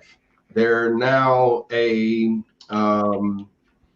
I don't even know what to call it, but these QAnons, they basically have taken over the Anonymous movement, and every Anon is supposed to fall in line with the QAnon. I'm not on board with that. Yeah, like, I went out to a protest at one point and I was wearing an Anonymous mask, and someone was like, "Oh God, are you Antifa?" And I was like, "No, well, I'm not with any group or anything like that." And they were like, "Oh no, they're with us." And I was like, "Who the fuck is that?" And I looked over there and this person turns around and they're holding a Q sign. And I was like, "No, Right. no, I am Don't not fight with me. you." This, you see this? This is for everyone, not just you. I think that's where, again, they've taken over the messaging, is because now when I wear my Guy Fawkes mask, that's the same thing that I get asked. "Oh, are you a QAnon?" It's like, no, not every person that wears a Guy Fawkes mask and is involved with Anonymous subscribes to the QAnon message and what they're doing. I don't at all. Yeah, So me either. Fuck that shit. as far as the mask is concerned and Anonymous, it always was a decentralized group. There is no leader. There is no only one way. This is the way, you know? So if I want to create my own path towards freedom, like you said, we're all on the train towards liberty. Hey, if I got a different way of getting in there and I got people that's willing to roll with me, then let's go. But I'm going to lead my train, and because I see the way out of this. And as much as we may disagree on, you know, us having to use violent means to take back our government, I sure hope we don't have to. I'm with you there. As hopeful as I am about there being a peaceful way, I do also see the possibility, great possibility, of the violent way. And I do see them both as being an opportunity for us to take back our government. Yeah. I just want to build on to that. Like, how common is the discussion of civil war becoming? Like, it's I like, hate that, people though. that Fuck aren't the even Civil political War. activists. That's us against us. Yeah. I don't necessarily believe that. I You don't don't necessarily believe that. I think that's how it will start, but I think it's very quick that we can turn the tables and make people understand that this isn't, you know, left versus right. This is state versus the people. This is authoritarianism versus freedom. I really do believe that. But you I got think the Civil War is a necessary catalyst. I think it's the spark. I think we can take advantage of that. People that are misled, that are under the false interpretation that what's going on right now is a racial issue. It is not a racial issue. It's a state issue. It's an authoritarian issue. Yeah. We have a problem with authoritarians. We have a problem with imperialism, especially when we're living in a republic, and we got a problem with democracy, because It's totally dead right now.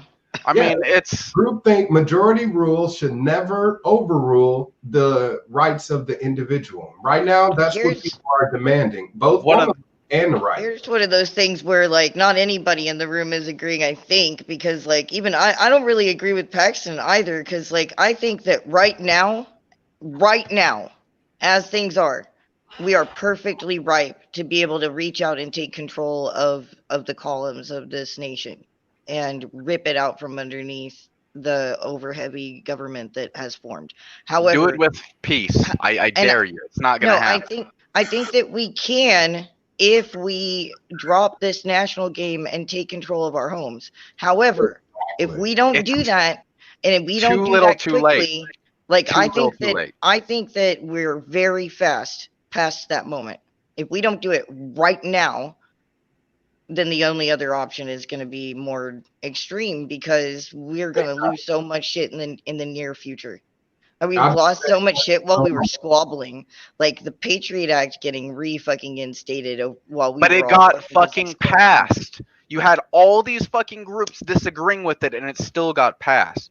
Your vote for Congress, your vote for Senate does not fucking matter. There's billions of dollars at stake here. There's establishment for hundreds of years that are funding these people that want us to have less and less freedoms. It's a long-term gain because they still see it as medieval. They see it as family names. They see it as long as my family name gets continued, we can still oppress these people. That's exactly what they're looking for. It's a family game. It's not just an individual game. Right. That's fair. That's why it makes this very fucking harrowing. Like, this is such an awful topic, you know. That's what we need tonight, you know, is that you're absolutely right. It is a double-edged sword. Right now, we're riding the edge of that sword right now. Yeah, I think because it's being used against us. We got to take control of the sword and start using it against them. And that's the only way that we're ever going to be able to get out of this situation. I'll tell you really quickly, but I got involved in the Black Lives Matter chapter meetings way early when it first started, like in 2016. And I was telling people that you're going to see a bubbling happen. It's like a volcano, you know, you got the bubbling happening underneath the surface, but at some point that volcano is going to erupt. The George Floyd killing was an eruption of that volcano. And it was only the first of the eruption. It will continue to spew all of the ash and destruction coming out of it until we put a lid on it. Yeah. The people that are throwing gasoline on that fire, they want it to happen for a reason. They do. Why do they want that to happen? It's because it serves a purpose for them. I can't tell you how many Black people I've told that are supportive of the Black Lives Matter movement or whatever the case may be about George Soros, you know, and it being pretty much a white man's agenda, a white man's movement that Black people have been swindled into believing it's for you. It's not. I've been assaulted by police officers. I've been supportive of police reform. Why hasn't Black Lives Matter done anything for me to help me in my effort? And I'm running for governor of the state because they don't give a fuck. We have a governor right now who's a Democrat who gets on TV and says, I care about Black lives because I have kids. But he also signed into law a bill that's supposed to prevent people or prevent police officers from using excessive force. It's called AB 392, the Stephon Clark law. He signed this into law last year. Since then, there's been over 130 officer-involved shootings, zero accountability. He doesn't give a fuck about Black lives. But because people are towing the line on Kamala Harris. Kamala Harris is fucking the queen of police brutality, basically. And they're going to vote for her blindly. Yeah, they are. Faithfully, simply because, she's a Democrat or because he's a Democrat and they're not the people we hate, you know? Stop voting with hate, start voting with love. Yeah. It's that simple.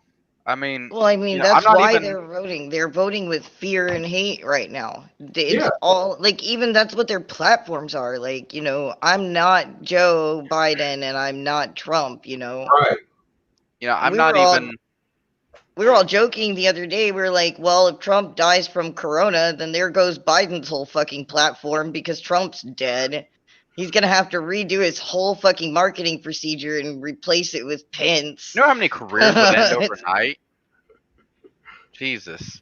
But I mean, what I was getting at is, like, I'm not even an emotional person, but, you know, talking about this shit is just so fucking hard for me. Like, recently I just went up to my Native American land where I'm Caddo.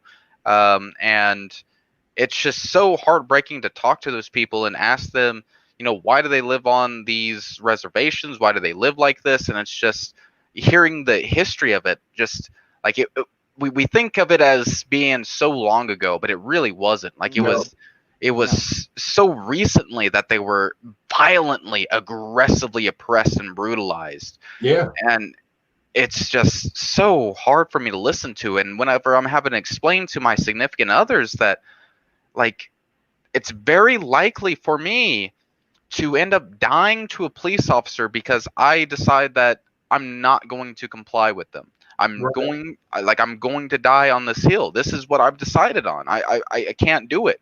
I'm not going to be like the other people there that are letting their rights being trampled on. If that means that they end up killing me over this, then that's what I've decided on.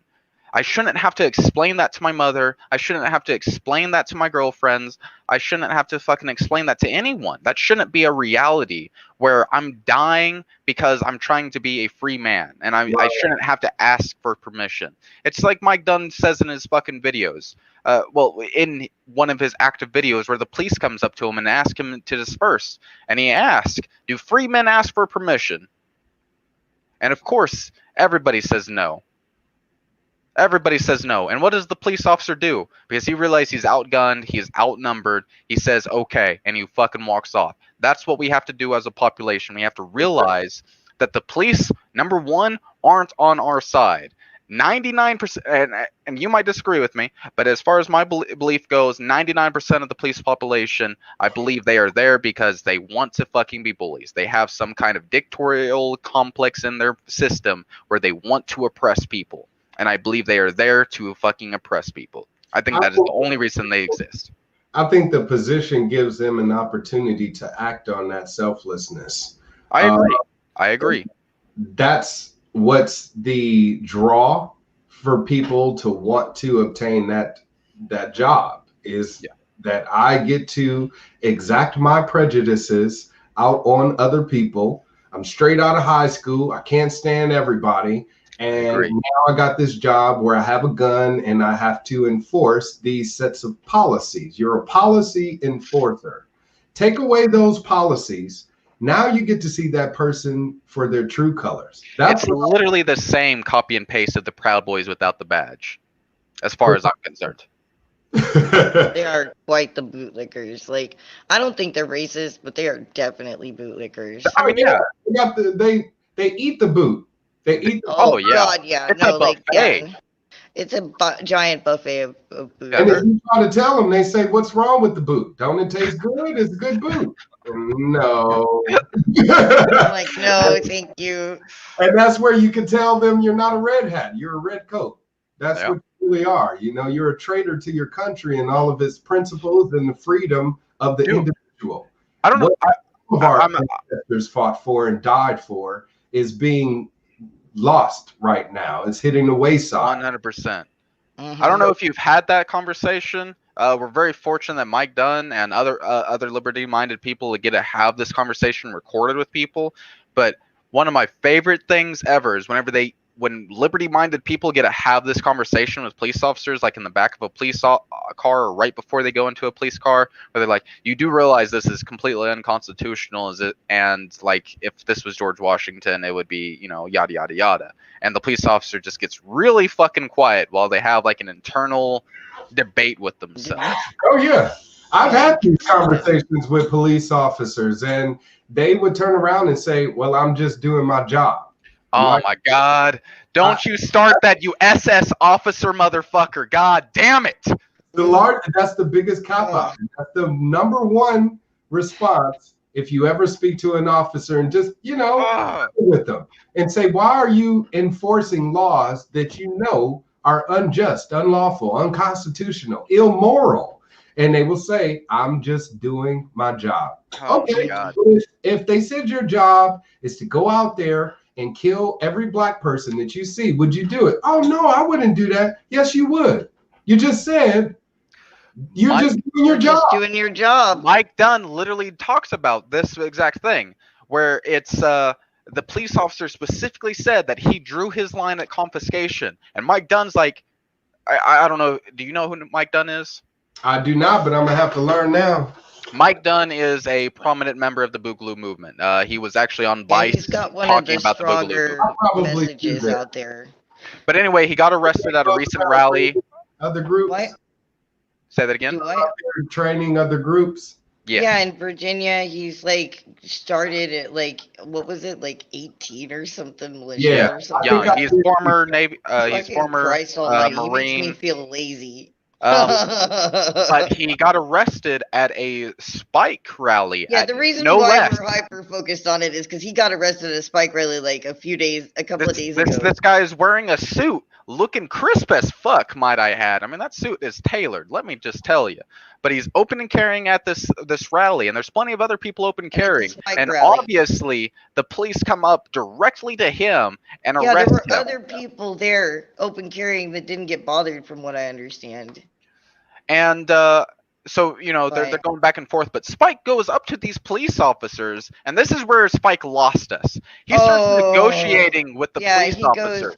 What if he complies? Will you leave him alone? And Dunn just looks up Mike and goes, I will not comply. I will not. Yes, I will not comply. It's all calm. He didn't freak out or anything. He was just like, I will not. And you just watch Spike just kind of like deflate a little. And I was like, no, dude, you're supposed to be like, well, then neither do I. And you get people over there. You don't have to start a fight. And people were arguing for Spike. Like, oh, but he's running for vice president and stuff. Think of his rating. Adam Kokesh is famous for being arrested. What do you mean? What do you mean? Right. If he got arrested, okay, like, they're all like, what should he have done? Gotten arrested with him? And I'm like, yeah. I would literally, if Spike got arrested for fighting with Mike, I would literally devote like all my vacation time from my daytime job to go to every single fucking rally. I guarantee you. I fucking hate presidents altogether and the national game altogether because I think that it's the biggest part of the problem. But if you want to be a leader of this nation and you want to claim to be a man of liberty, you better fucking get arrested with them. You better fucking get arrested with the rest of us, with all of us. I don't give a shit who it is. Fuck Mike, get arrested with Bob down the street. I don't fucking care. Well, that's the thing, is you don't have too many people out there that are willing to die for their principles. They don't stand for their principles. They talk about it and they water it down when it's necessary. And me personally, I feel like there's never a time when I should water it down my conviction on me wanting to live free, period. There is no compromise. I will not comply. And if I'm willing to go to jail for it, and I have went to jail for it. My wife doesn't like that part, but let her know, hey, I wouldn't be genuine in being a man of principle if I were to fold on that issue. And as much as I want to provide for my family and keep them safe and protect them, I also must make sure that I'm doing so fully and morally, 100%. It's unfortunate that, again, you do have some people that are put in positions of leadership that feel like they need to compromise that in some way in order to win over voters. But to me, you can win a larger audience by standing true to form on being who you are and who you claim to be. So you're right. Spike, definitely, he could have went to jail. He probably would have got a lot of publicity out of it and gain some more attention towards the Jorgensen campaign. But my 100%. Liberty boner watching him do that just went. I love I can't do it. I can't. Like, I'd already gotten upset a bit because of when Joe, I don't know if you saw that, but she blames it on her people, but they put a guy, like when she put out her list for SCOTUS, they put a guy on the list that like defended fucking Epstein and what's her name. But before we go into that, I kind of started to lose steam then. Yeah. Before we go into that, I just kind of wanted to build on what Mr. Wildstar said here. And one of the things that I've really tried to explain to my family, and this seems to be the most effective way, is I come from a Christian background, of course. Colonizers, you know how it is. Colonizers, you fucking white Uh, man. I'm Big a rat. fourth pedo. I'm the most oppressed motherfucker. What do you mean? I'm just teasing. Like, if I was a Someone's gonna transsexual, clip that. like, I would be on the top of the Antifa ranks. What do you mean right now? Oh my God. But anyway, so one of the things that I try to express to them whenever I'm talking about the severity of the issues of dying on this hill is like, one of the things that I was taught in Christianity, and I know all of you were taught, was it's very likely, or at least semi-likely, what happens if a other ideology comes, kidnaps you, and says, convert to this ideology or we kill you. Right. That is exactly what the state is to me. Yeah, that is exactly what the state is to me. I agree with you. They tell me to just comply with the police when I tell them that, you know, if the police pull me over and I tell them I'm not going to be exiting my vehicle because I don't feel safe, that's exactly the same thing to me. I'm sorry. But if I exit my vehicle, I no longer have my firearms anywhere near me and they're able to do whatever the fuck they want to me. I don't have my camera on them. I don't feel safe. I'm not doing that. It's not happening. And like you said, like, you know, obviously there's some dispute with Maj Toure, and I respect that. But like what Maj Toure has said, at the end of the day, my commitment is I'm going home. Mm-hmm. That's the end of it. I don't care. At the end of the day, I don't give a shit what the fuck your badge says. This is man to man. And when it comes to man, I'm going home. I have made that commitment to myself. And if that means I have to answer to a jury the next day, that's fine. I would rather that. And it's totally understandable when the cop says, well, I just want to make it home at the end of the day. I don't understand why it's not understandable when one of us says it. It's man to man. That's the way I see it. Because we're supposed to be servants of the state where, you know, we're seen as subjects. Exactly. And as long as we are seen as being inferior. Maybe we should just start reminding them, like every time we see one, we should be like, hello, public servant. Yeah. That's how I approach them. You are a public servant. If you don't think you should be a servant of the public, you're in the wrong job. I openly say I am loving to have the opportunity and desiring to have an opportunity to serve the people of California. And I will be a humble servant in doing my job. I'm not going to take the position to make it seem like I'm an authority figure that they need to be respectful of. My only job is to be respectful of you and your wishes. We, the people of California, that got me into that position to make sure, again, I can make sure that every public servant does exactly that. And that's just honoring their oath. It's as simple as that. Right. We, the people, free people, do not take an oath to protect other people in our community. If we do so, we're doing it out of the kindness of our heart as human beings. Sworn state official is doing so against their will. If they have a problem with that, you need to drop that job, you know, and you know, become a civilian again. Any person that's been in the military, they take that oath to protect the people from all threats, foreign and domestic. They live that to their dying day. And even if they aren't in the military anymore, they still take that oath to heart. And I think as human beings, we automatically respond in that way. But when we are paying certain people to do that specifically, they have a problem with it, you're fired. And it's that simple. Yeah. It should be. It definitely should be.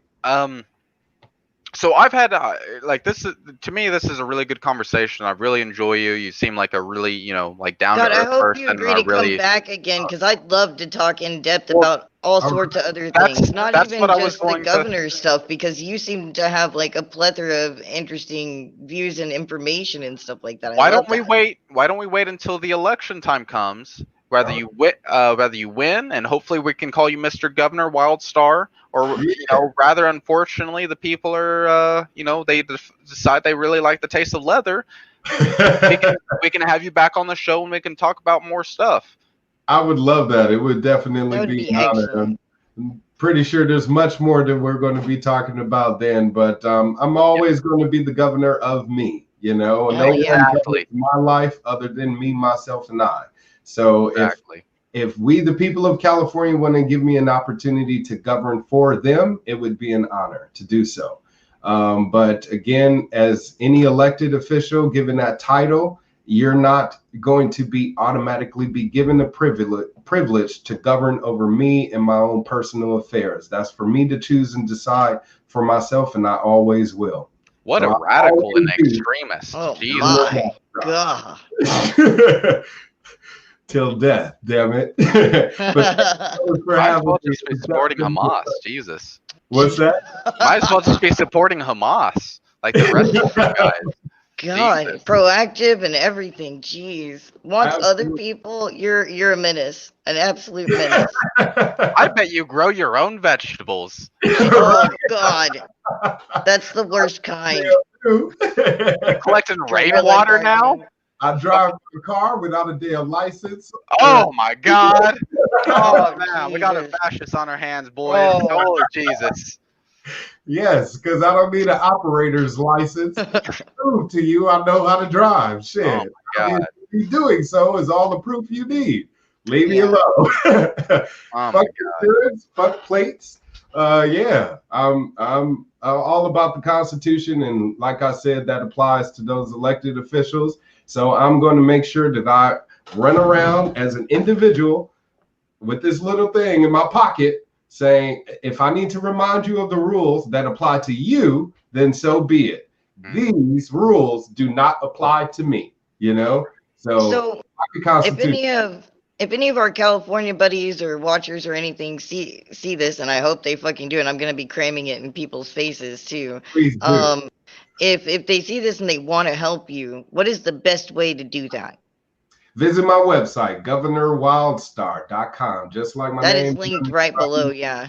Yes, governorwildstar.com. Just visit my website. I have all information about my previous campaigns for governor, and I will be adding a link soon for my new campaign for 2022. But in the meantime, that's pretty much the hub that I have to provide to the public. And of course, like I said, money gets this squeaky wheel going. So if you want to donate, please click on the donate tab on my website. You can donate to my political campaign for California governor, or you can donate to me personally to help me out by clicking any one of those donation links. And I also accept Bitcoin. I got the information up there so you can scan it, send me some. That's what I was about to ask. I was like, you take crypto. You know it. Decentralized money. So when yeah, are you joining our compound in the Ozarks? I actually have a buddy up in in Canada. I forgot what city. Starts with an M, I believe. Minneapolis. What's that? Minneapolis. in Canada, dude? I don't fucking know anything in Canada. I don't give a shit of Jesus anything Christ, north of fucking Americans. Dallas. Fucking What do you mean? Americans. He has about 30 acres in Canada, and he's creating goddamn. a self-sustainable community with earthships and shit. You just can't call anyone she Everybody and her. needs to do more of that too. We do, definitely. Yeah. We just And, need to take the reins and stop waiting for other people to fix it for us. Exactly. Y'all are a bunch of fucking extremists. I don't appreciate it. Fucking Al-Qaeda motherfuckers. I don't. Great. We've like listed all the no words. This is Right. so we can take them down. Oh my God. The video gonna get banned. If it doesn't, I'll be damn surprised. Censorship is Look, real. hey, we have said some stuff on some of these shows, and I don't know how the hell we. I don't know. got to Yeah, channel some I of don't these. know. Like, I don't know. Like, I get pretty raunchy. People are getting their accounts and stuff banned. Like they've banned like Patrick from Facebook. Disenthral. I can't Patrick even make an Smith. account. They banned him from Facebook and him too. Yeah, they banned fucking Paxton, and I still have a fucking Facebook account and everything. I'm just coasting by, just like continuing to do what I do. Just like Right. I expect It's because to be you're shot down oppressed. at any minute. I'm You're oppressed. oppressed. I have too You're many Native hashtags. American transgender. You're too high ranked. I'm Too telling many you. hashtags. Well, just keep flying under the radar. We certainly appreciate it because there's people like me out there digging in the crates on the underground, and we appreciate all that you're doing. So thank you guys. Remind me again, As real long as quick, we so can, we can so the have wheels fall off. so we can have a quick cutoff here. What are all your links? GovernorWildstar.com, of course, on my website. You can click on any of the social media icons for Facebook, Twitter, Instagram. It's right at the top of my website, as well as my YouTube link as well. So gotcha. Wherever you look, you can Google Governor Wildstar, and I'll come up. I'm the one and only. So next thing is, fuck, I forgot. Do you have anything that you would like to plug specifically? Oh yeah, the plug before thing. We ask well, people more so, right now I'm asking for anybody and everybody in California to get involved in a recall process so we can recall our governor. I'm still a resident of the state and working class citizen, just like every one of you. So please definitely go to recallgavin2020.com, print out the petition, circulate the petition, or sign it, of course, and then circulate that, get some friends and family to sign it, and then send that in so we can get rid of our governor right now. We want that special election sooner than later. And how far away do you guys have an estimate of how much you've already gathered so far? I believe it's over 750,000, so 750,000, but we need 1.5 million in order to get him out of office. So we're halfway there. We want to make sure that we get all the signatures that we need and more by that November 17th deadline. So Can't again, you just send ballots like that? You know, they're already doing. Just make some up. Dead people. Yeah, it's fine. You like the Democrats? Just do dead people. Yeah. 5 times. It's fine. I wish we could, but they're get some Russian bots. Most. Yeah, they want to prevent us from being able to rebel against our governor. And like I said, if we can all get behind that effort, because it is being promoted mainly by the Republican Party of California, I'm doing my best to kind of get the Libertarian Party out in the forefront to let them know this is a bipartisan effort. If we can get more Democrats involved, it'll be a tripartisan effort. So that'd be pretty more cool. people involved in the recall, the more successful it will be. So keep up in that effort. And like I said, please do what you can to help me build my campaign. They spend millions of dollars to get you to pay attention. You can do it for free. Do all of what you're doing for them for money. Do it for me and these guys, you know, Mad LiberTEA, to help pay attention to what we're doing. Okay. Yeah. It don't cost a thing. People think, you know, you got to spend all of this exorbitant amount of money, but it's unnecessary. It's we just need the numbers. A simple share helps a lot. A simple share helps a million. I'll share my own shit 50 times or more. Now, if I'm the only one sharing my own shit 50 times, if I have 5 people sharing my shit 50 times, now what am I doing? You know what I'm saying? We're expanding. That's what we want to do. We want to expand and grow and increase our audience. So we have an opportunity to make sure that our platforms, our media resources are seen and heard by more people. So the question I remembered is, what is the voting date? Like, let's assume you can't get him out of office. What is the voting date? March 8th, 2022. So California primary is in March of 2022. Well, hopefully we can talk before that. I don't want to wait that damn long. Absolutely. I'm with you on that. This was too much fun. I don't want to do that. All right, cool. Well, I appreciate your time, and you guys definitely have a great evening. And I hope thank you so much for coming. Later. Pleasure. God bless you guys. Take care. Later, man. Be safe. Right. Watch your 6. And if you guys want to help us get the word out, and you guys want to help get his word out, just like he said, we've got to share this stuff, like it, put it out there, play with his hashtags at him, get people looking towards stuff, because like if we don't take it by the reins right now, we probably won't be able to. So this is the time to get up and do some shit. You can't just fucking rebel. Start kidnapping the governors. Oh my God, we're going to fucking jail. In Minecraft. Anyways, if you guys want to help us out, we have a coin tree below. We have a subscribe star below. We have fucking bills. We're doing stuff out of our pockets a lot.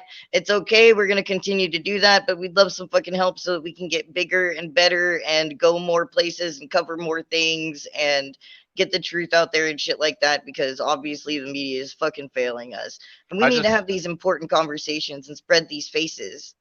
I just want to point out I would never kidnap Governor Kevin Stent because he allowed constitutional carry. But Texas is the most gun righteous place ever, even though I can go there and be a federal criminal.